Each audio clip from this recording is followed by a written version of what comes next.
What's the verdict? Shalom, all praise to the Most High God. I know my slogan, guilty by association. It's a brief little story. Upon the time, I got stabbed up 15 times, you hear me?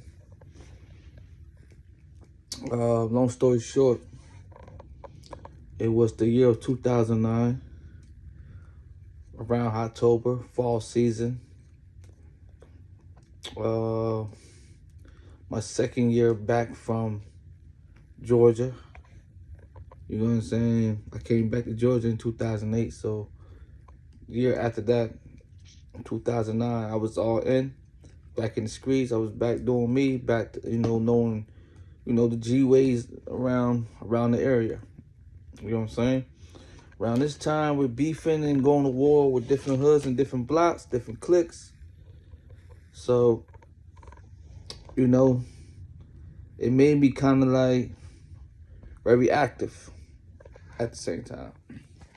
Had a little crew, I had a little crew around the hoods. Because what I would do, I scout for, scouting for people that was active, but they ain't had no motion, they had nothing going on.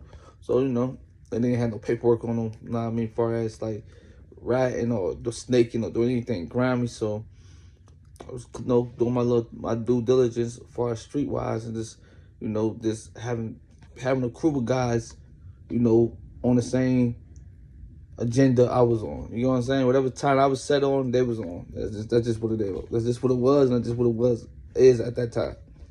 That's just what it is, and that's what it was at that time. So now, it was this individual, one of my childhood friends I grew up with. He grew up amongst me. He was a little younger than me, but he was like probably in his, I was 22, so he probably was like 19, 20 around this time. I was cool with him and his sister, you know what I mean? But a lot of people didn't take liking to him as much for whatever reason. But he was always that guy a lot of people didn't like coming up, in the hood, you know what I mean, around North Trenton. A lot of people didn't like him too much. But I ain't seen no reason not to like him. You know what I'm saying? Like, he was a cool guy to me, and he knew how to get money in his own way. You know what I'm saying? So what I did, linked with him, and we started going on, robbing sprees and doing whatever it took to basically get some money and handle our handle, right? At this point in time, around this time, so I was back and forth from Perry Street and Boulevard. The Boulevard and Perry Street is North Trenton, but the Boulevard is more like going up.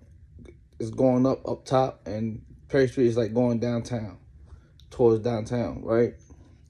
It basically, Perry Street is a block away from downtown, if anybody's not familiar with Trenton or the areas of Trenton. So in a lot of my muses or a lot of my posts and statuses, I hear me shout out, 148 Perry Street or 682 Boulevard or 204 Brunswick Avenue. 682 Boulevard is a store, that was on the corner of the Boulevard and Ingram, where a lot of guys, originally from Rough and Tough Click to Young Fly to Miami Boys to, a little bit of White Diamond, couple guys came, you know what I mean? It was a mixture of everything. Then the ultimate gangs, Bloods, which Shine, 5'9" Brown, Murder homies, 9-3 homies, Pyru homies. Like, you had a little bit of everything, you know what I mean? Now it's just Muslims and a bunch of neutrons that used to be a part of a set or anything, just moving independently in renegades, right? But in 2009, it wasn't like heavy, but we still was like on a set, you know what I'm saying? Still doing what we do, still claiming out whatever hood we fell under at that time, right? Around this time, I was affiliated with the Shine the car, so it was like, that's who I was running with, that's who I moved with. But the homie I was running with was a murder homie, you know what I'm saying? So I ain't, like I said, I wasn't no crazy, Shine crazy type of guy. I was one of them niggas like, just doing what I do. You respect my G, I respect yours. You don't get in my way, I don't get in your way type of deal. Cause I had a whole bunch of murder homies friends. So it was like I ain't see no point of even beefing with. And this around the time Murder and Shine didn't even really get along like that. But I had so many murder homies friends. I'm like, and they had my back like through and through. You feel what I'm saying? So I couldn't see myself just all out war with these guys when I know what I know. You know what I'm saying? So I was down Perry Street, hustling, grinding on we call it Paradise Ave. We was down there doing me, doing what I do, doing my doing my thug dizzle, and I got a call from the homies up top saying they got a situation going on by 682.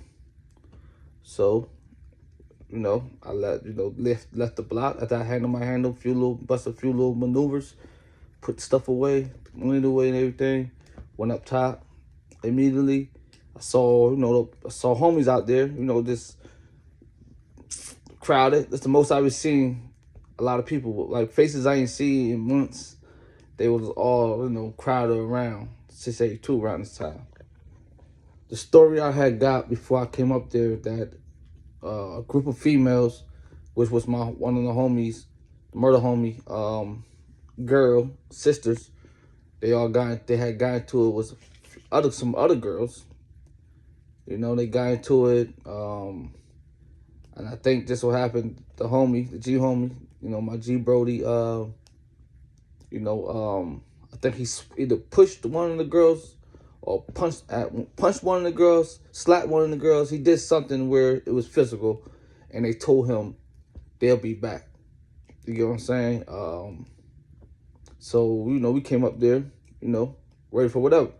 Homies had the things on deck, so I ain't think nothing of. Cause my whole idea, we wasn't fighting, we was gonna get busy. That's just what it was gonna be. We waited. We on the block, we waiting for anything suspicious, anybody coming, like whatever the case may be.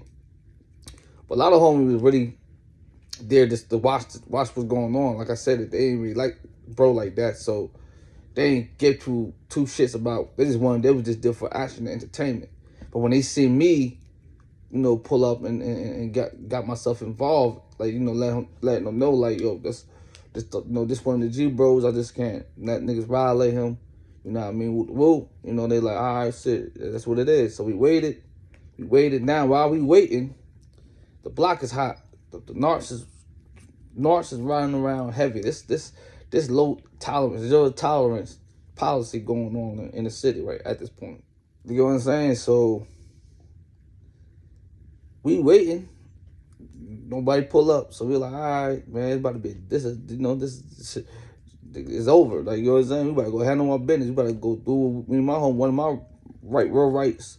My thorough homies, like, we like, man, we about to go, do us. There ain't nothing happening. I said, all right, you feel me? But then I looked at Brawl like, damn. I'm like, look, it's hot right now. Just take the strap. You know what I mean? Take the straps and get low with them. You feel me? Ain't nothing happen. I'm just gonna chill here. I don't think nothing really gonna pop off or nothing like that. Just take the straps. Go ahead and go do what we're gonna do. Cause we was already planning linking up to do something else outside of that. So I told him to hold that down and I'll meet him as soon as this shit gets sorted out.